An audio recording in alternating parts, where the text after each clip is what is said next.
राम राम सभी साथियों को। मैं रवि अहलावत। ज्योतिष की इस सीरीज में आज बात होगी राहु के पितृ श्राप की।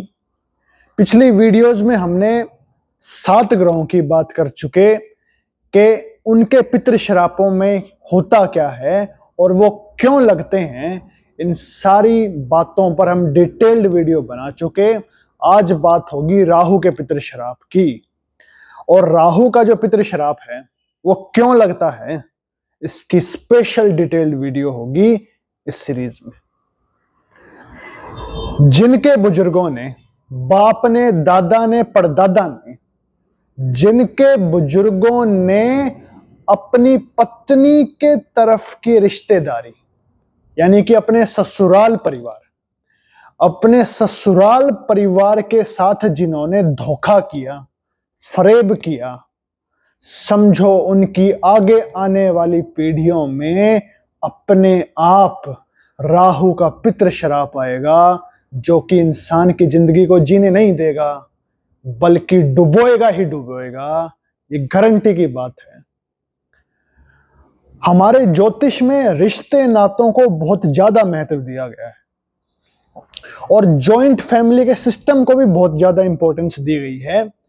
लेकिन आजकल का जमाना ऐसा आ गया, जॉइंट फैमिली बहुत दूर की बात है, न्यूक्लियर फैमिली बन गई और न्यूक्लियर फैमिलियों में से भी न्यूक्लियर फैमिली निकल गई, यानी कि परिवार छोटे हो गए बहुत ज्यादा। जबकि हमारे बुजुर्गों ने और हमारे ज्योतिष ने जॉइंट फैमिली का सिस्टम बनाया था ताकि राहु की मुसीबतें जिंदगी से दूर रहें। जिनके घरों में राहु का पितृ श्राप है, उनके बुजुर्गों ने, बाप ने, दादा ने या परदादा ने अपने ससुराल परिवार के साथ धोखा किया होगा, उनके साथ ऐसा कुछ कर्म किया होगा जिसकी वजह से उनके परिवार वालों की आह निकली ही। इस कर्म की वजह से आज राहु का पितृ श्राप लगा। और इसमें होता क्या है, इसमें बड़ी खतरनाक बातें होती हैं। राहु के पितृ श्राप के अंदर सबसे खतरनाक बात होगी कि इंसान बेगुनाह होते हुए भी गुनहगार बन जाएगा। ये इतनी खतरनाक बात होगी। लेकिन इसमें एक कंडीशन आ जाएगी। अगर तो इंसान जॉइंट फैमिली के अंदर रहता है तो राहु का पितृ श्राप नहीं झेलेगा। लेकिन अगर इंसान न्यूक्लियर फैमिली में रहता है तो गारंटी की बात है कि इंसान की जिंदगी में राहु का पितृ श्राप उसको सताएगा। और ये सारी जितनी मैं निशानियां बताऊंगा, ये सारी उसकी जिंदगी में अपने आप होंगी। ये खास बात है राहु के पितृ श्राप की, यानी कि उसके नसीब में होता है कि बेगुनाह होते हुए भी गुनहगार होगा, गुनहगार बनेगा समाज में, ये उसका नसीब है। लेकिन ये नसीब तभी पूरा होगा जब वो जॉइंट फैमिली में नहीं रहता होगा, जब वो न्यूक्लियर फैमिली में रहता होगा, तभी ये नसीब पूरा होगा, वरना नहीं होगा। ये खास बात है राहु के पितृ श्राप की। और जब वो न्यूक्लियर फैमिली में रहे और राहु का पितृ श्राप हो तो ये सारी दिक्कतें आएंगी। बेगुनाह होता हुआ भी गुनहगार बनेगा, यानी कि बिजली चोरी किसी और ने करी लेकिन जुर्माना इसके ऊपर ठोका जाएगा।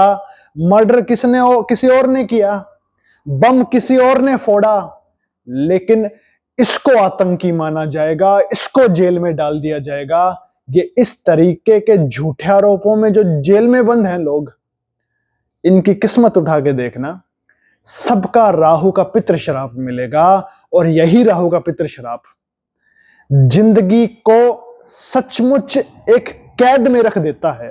इंसान कहीं पर भी जिए, अगर वो जेल ना भी गया तो इसके लिए 3 बातें लिखी गई हैं।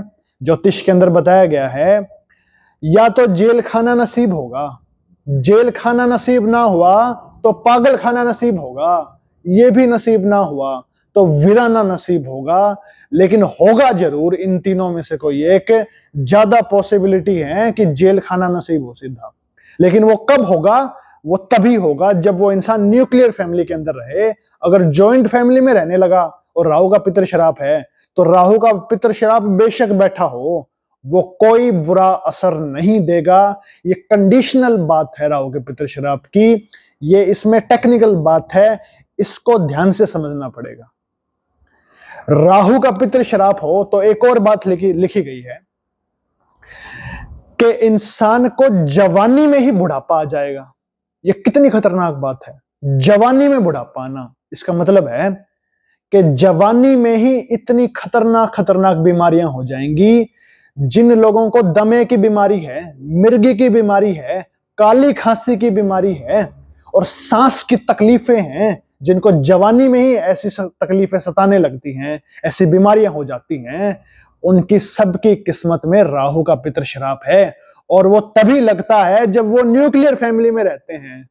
ये सबसे गहरी बात बताई है, सबसे डीप अंडरस्टैंडिंग बताई है इंसान के नसीब की। और जिनको ये बीमारियां हो, जब तक राहु के पितृ श्राप का इलाज नहीं होगा और जब तक इंसान जॉइंट फैमिली में नहीं रहने लगेगा, तब तक इन चीजों को, इन बीमारियों को, इन मुसीबतों को परमानेंट ठीक नहीं कर सकता। चाहे अकल कितनी भी लगा ले, अकल कुछ काम नहीं आएगी।